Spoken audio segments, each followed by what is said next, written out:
speech, somebody would have died by a fentanyl-related, synthetic fentanyl-related overdose. It could have been intentional or unintentional because most of those cases, they do not know what they're ingesting. Let me see. Fentanyl is basically a very powerful painkiller.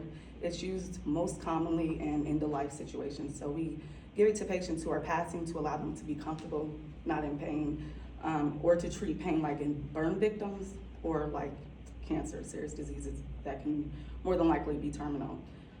It is 100 times stronger than morphine. It is, per the Drug and Food Association, it's 100 times stronger than morphine and 50 times stronger than heroin alone, which is illegal at this point in time. It is the responsibility of like the college campuses. Colleges don't like to show things or awareness for drugs and things at their campus because when they're getting visited, or it looks like their campus has a bunch of students that do drugs or a drug problem there.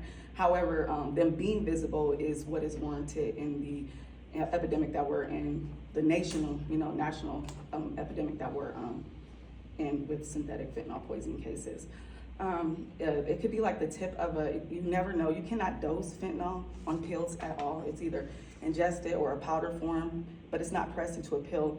But they're making counterfeit pills to look like benzodiazepines or opiates, and they're lacing them with fentanyl to give them like that same kind of effect, but it's way cheaper to sell that way.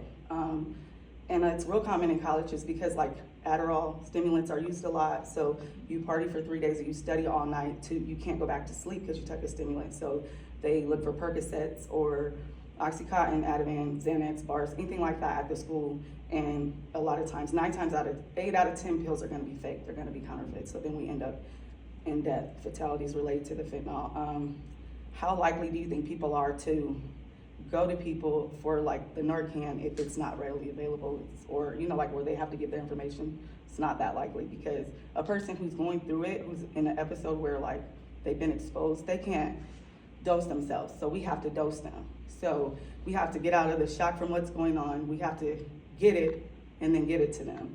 And time is a big thing as far as if it's going to be fatal or how much brain damage can be determined, because we know that any type of brain cells or nerve cells do not regenerate at all. So the more time that goes between a dose of Narcan and death, or it can be a severe difference in cognition, physical, motor skills, things like that.